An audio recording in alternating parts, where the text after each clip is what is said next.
Bonjour à toutes et à tous, c'est Stéphane pour la chaîne Foilier, je vous remercie de me retrouver chez moi et donc chez vous. Encore parler de ça, mais c'est quand même important. C'est vraiment l'un des plus gros shitstorms que j'ai pris depuis que je milite, quoi. Peut-être le plus gros même. Un shitstorm complètement dingue qui nécessite, je pense, qu'on discute un tout petit peu. Ça va se faire à partir de la lecture d'un thread que j'ai posté là ce matin. Je sais que nombreux et nombreuses d'entre vous ne sont pas actuellement sur Twitter. Ça va nous permettre de discuter un petit peu. En ce moment, il y a une crispation énorme sur les réseaux sociaux, absolument énorme au sujet des apostats, et ça fera débarque évidemment dès qu'il m'entend parler.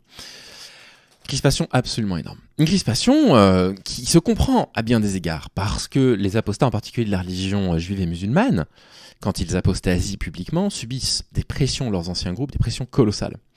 Des pressions qui vont parfois jusqu'aux menaces de mort, menaces de décapitation, etc. Des trucs délirants, quoi. Des trucs délirants qui nous rappellent que leur combat est un combat extrêmement courageux, éminemment courageux. Et le problème, c'est que, étant donné que je ne suis pas extrêmement radicalement tranché, moi, dans mes positions à ce sujet-là, parce que de la même façon que mon militantisme, on va en reparler évidemment dans la vidéo, est tout à fait critiquable, leur militantisme est critiquable, évidemment. Et le fait de voir régulièrement des personnes qui tiennent des propos vraiment problématiques, très racistes, sur les réseaux sociaux, et les entendre dire « moi je m'en fiche de militer avec l'extrême droite parce que c'est mon combat qui est plus important », eh ben oui, évidemment que ça nous pose question. Ça change rien au fait que le combat des apostats il est fondamental. Parce que les apostats, fondamentalement, ils luttent contre quoi? Ils luttent avant toute chose contre les radicalités. La radicalisation en général. C'est fondamental. C'est fondamental parce que la radicalité, la radicalisation des postures qui amènent à de la violence verbale, des menaces de violence physique, c'est complètement anti-républicain. Je veux dire, on est censé faire société ensemble, en fait. Et on ne peut pas faire société avec des personnes qui font preuve de violence. Et ces personnes-là dénoncent ce genre de choses. Et là-dessus, moi, j'ai un soutien mais total par rapport à ce qu'ils font, par rapport à leur combat. Je viens de me prendre une griffe dans le genou.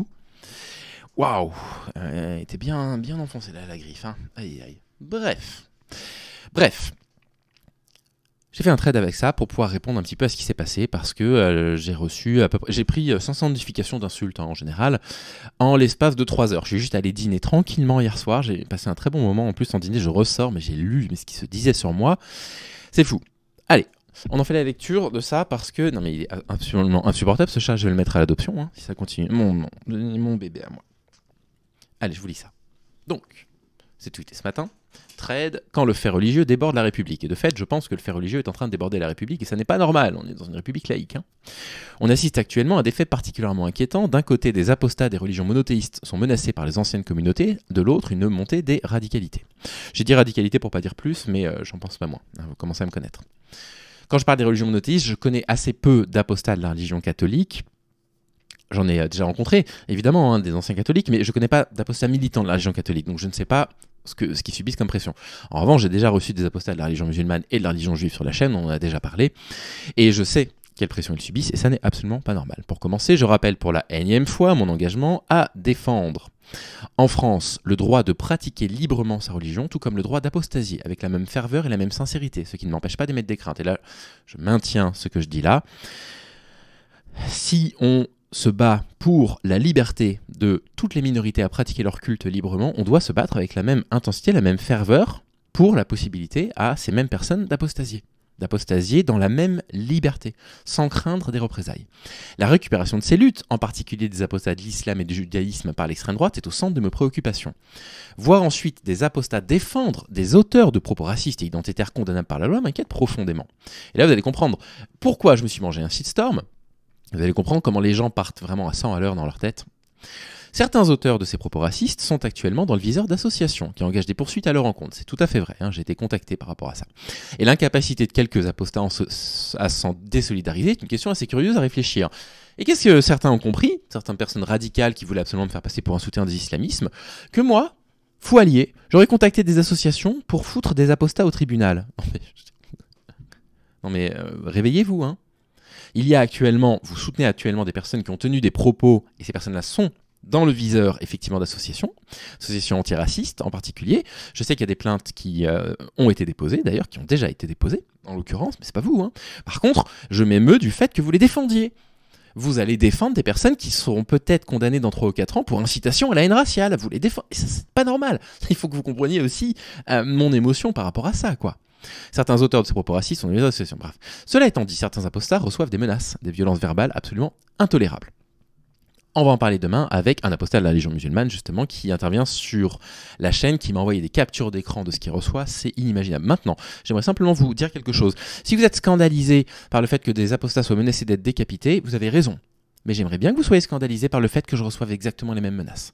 Qu'on me foute ma tête dans un sac comme Samuel Paty et compagnie. Ce serait bien que ce soit pas à deux vitesses, en fait. Ok ? Et ça, on va en reparler. Parce que ce n'est pas les apostats qui sont visés par des menaces de mort, ce sont les militants et les militantes qui luttent pour des luttes progressistes. D'accord ? Les antiracistes, c'est la même chose. Hein. Les féministes, mais vous imaginez ce que les féministes reçoivent comme menaces de viol, comme menaces de meurtre, etc. Donc si vous voulez, ce serait bien aussi que on n'essaye pas de faire croire qu'aujourd'hui, en fait, la seule lutte qui est devenue impossible en France, c'est la lutte pour l'apostasie. Dès lors que vous allez lutter pour une lutte qu'on estime être progressiste, dès lors que vous allez lutter contre les radicalités, vous allez vous manger les radicaux et les extrémistes. Tous et toutes.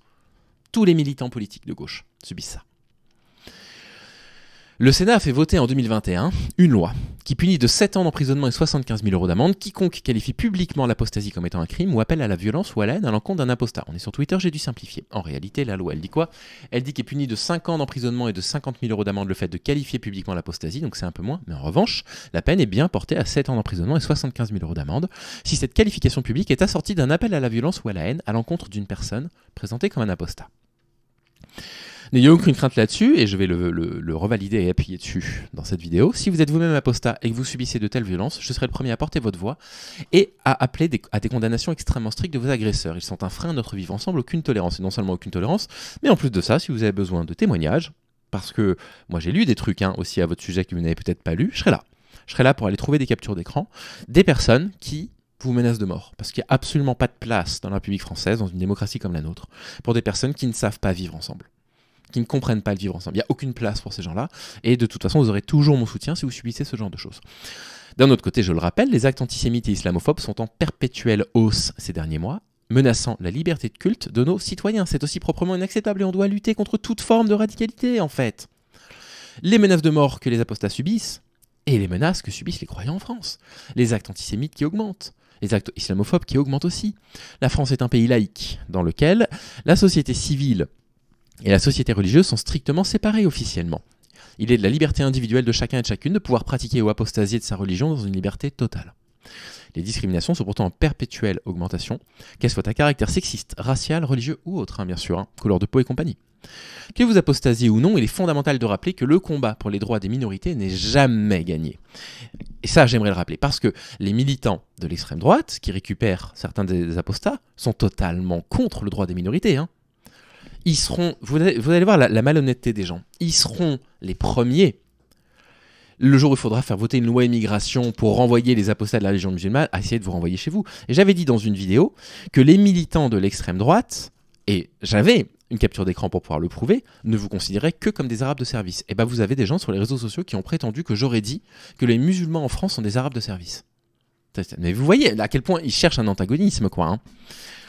Ils cherchent à faire de nous des ennemis, c'est fou, je veux dire, mais vous luttez pour une lutte absolument fondamentale, une lutte contre l'extrémisme religieux, je lutte contre d'autres formes d'extrémisme, comme j'appelle le sexisme, la misogynie, etc. On est potes, La lutte pour le droit des apostats de militer selon leur bon vouloir est indissociable de la lutte pour que les communautés religieuses puissent pratiquer leur culte en paix également. Les violences d'aucun camp ne sont tolérables, je vous invite à toujours défendre les victimes.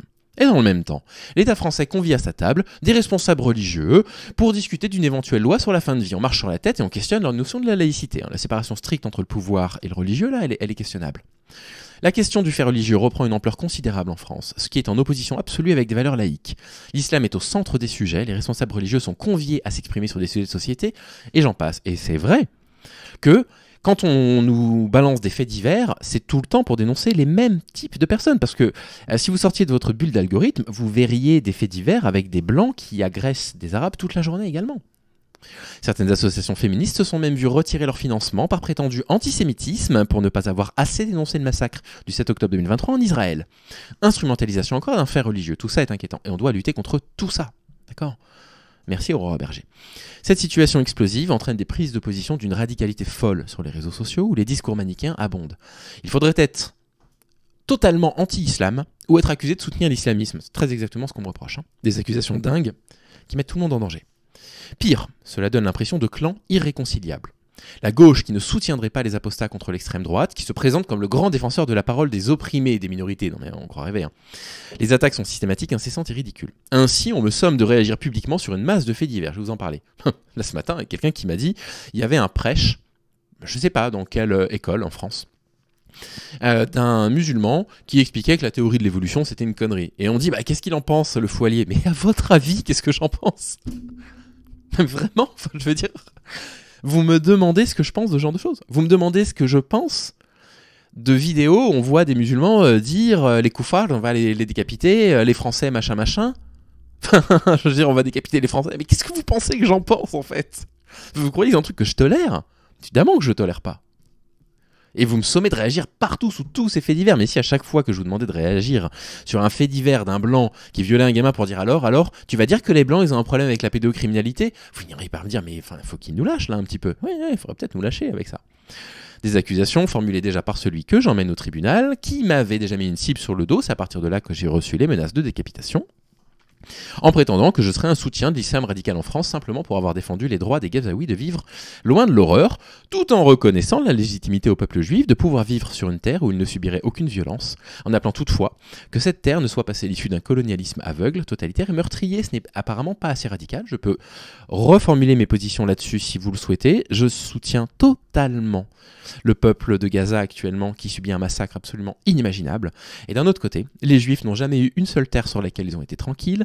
Ils pensaient avoir trouvé un refuge en Europe. On a vu ce que ça a donné au XXe siècle. Je milite aussi pour que les Juifs aient la possibilité d'avoir une terre où ils puissent pratiquer leur religion juive de façon complètement libre. J'appelle simplement à ce que cette terre, ce soit pas, elle n'aille pas dans une sorte de conquête absolument absurde avec les aberrations qu'on peut voir actuellement à Gaza. Je vois pas en quoi, en fait, il y a un problème là-dedans.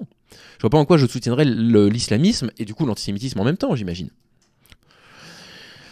Affirmer mon soutien aux apostats ne leur convient pas actuellement, c'est sûr, puisqu'il faudrait que j'assortisse ce soutien d'une dénonciation aveugle de l'islam pour prouver ma bonne foi. C'est pas tout le temps eux qui me demandent ça que les gens qui militent après eux. Ce tweet n'est pas bon parce que c'est pas eux qui exigent ça de moi.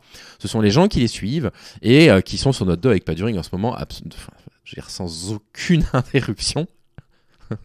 Vraiment sans aucune interruption, donc c'est plutôt eux que les apostats. C'était un peu maladroit, excusez-moi, je m'aperçois en le relisant.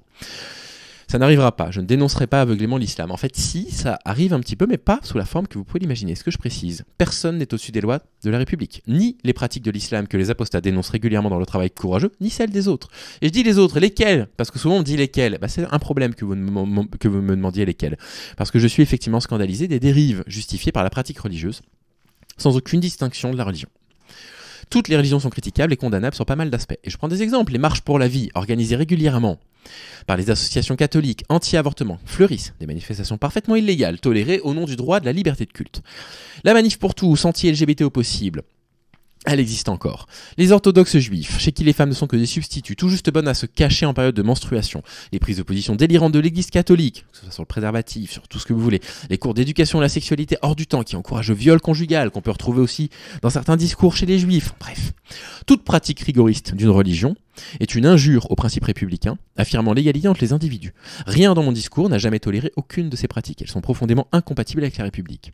Les apostats sont dans leur droit de dénoncer ces dérives et mon soutien pour leur combat est total, aveugle, et ils sont toujours intervenus sur ma chaîne pour dénoncer le sexisme de certaines pratiques. Merci à vous d'exister. En revanche, je refuse de considérer qu'il est normal de s'associer à l'extrême droite pour faire passer un message, quel que soit le message. Et je refuse de placer l'islam au centre seul des crispations. C'est une focalisation qui m'inquiète. Être gay, lesbienne ou trans est affreusement plus difficile quand on est issu d'une famille religieuse, de quelque religion que ce soit.